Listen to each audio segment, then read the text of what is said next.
Hello everybody, 'tis I, the Rumpled One. Thought I'd do another little book review. During the move, sorting through my books. Have so many books, some books I forgot I even had. It's real funny, sometimes I have two copies. Means I either really like the book or I bought it because I forgot I already owned it. That happened a few times. It's kind of funny. Well, this book here, it's called, or titled, How to Make the Right Decisions. 7 Steps to Choosing the Best Options in Business and in Life by John D. Arnold and Bert Tompkins. An old book. Copyright 1982. Still good. Go over that 7-step plan. Step 1. Determine the issues. In other words, why do I have to make a decision? In other words, you decide whether or not you have to decide. Number 2, state your purpose. What is it that I am really trying to determine? In other words, you need to get clear. Don't want to be cloudy or nebulous or wishy-washy. No, you want to be laser sharp focus. Number 3, set up standards for evaluating alternatives. What do I want to achieve, preserve, and avoid? Now, step 3, achieve, preserve, and avoid.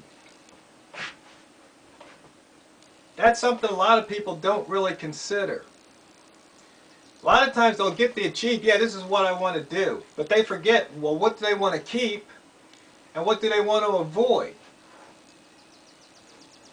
Because sometimes you might achieve something and in the process there might be something that got damaged or lost that you really wanted to preserve. Or maybe you wound up somewhere you rather would have avoided. So step 3 is very important. Number 4, establish your priorities. What conditions and personal goals must be met by my decision and which are desirable but not mandatory? In other words, you have to look at get the core, the things that have to happen. And there's other things that would be nice, but they don't have to happen. For example, buying a property. Whenever I buy a property, I have very strict criteria. Usually there's at least 3 items that must be met. And if they're not met, then there's no way I'm buying the property. Just take it off the list. For example, if I'm looking for 3-bedroom, 2-bath houses, and the realtor shows me a 4-bedroom, no, I'm not even going to waste my time going, no, that's not what I want. If he shows me a 2-bedroom, 1-bath, no, that's not what I want. I'm clear. And usually, I'll choose to get upset if they waste my time showing me things I didn't ask for. And that's something that I learned from working for a millionaire. You don't accept less or anything else but what you want. That's kind of, we can do a whole video just on that one topic.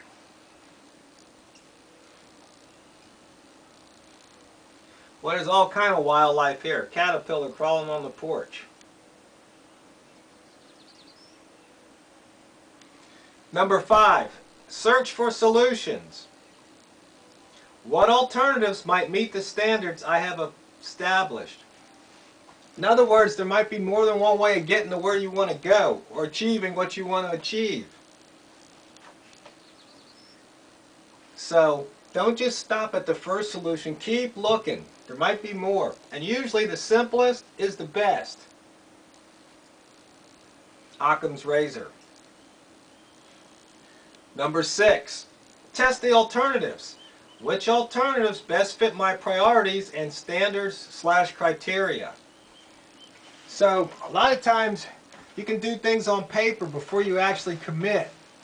For example, let's go back to the house. Let's say you're building a building, building a house.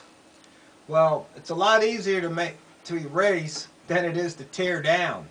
So you can decide how the bathroom's going to be laid out and how the kitchen's going to be laid out on paper. And if you can visualize and imagine it, then you go, oh no, that's not going to work. A lot easier to, like say, erase lines on paper. So you make a bunch of alternatives and then you pick the one that seems to work out best for you.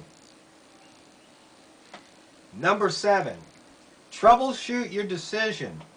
Is there anything that could go wrong? Of course, everything could go wrong. But in particular, are there certain things about a certain step or process or priority that you can foresee problems? Because if you can see problems, then you can come up with solutions or alternatives to get around that problem. Many problems.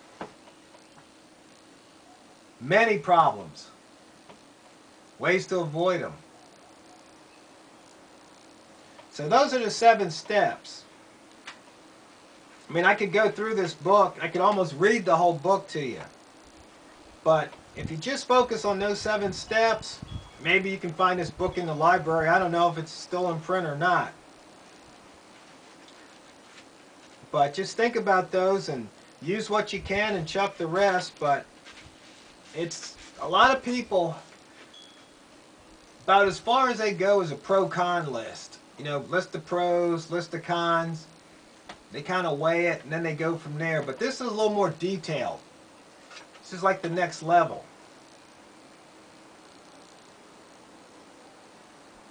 So, I hope you found this informative. I hope it helps. Once again, thanks for watching and listening. And this is, you know, books like this prepare the mind. Because if you don't prepare the mind today, if you fail to prepare your mind today, then you're preparing for it to fail tomorrow.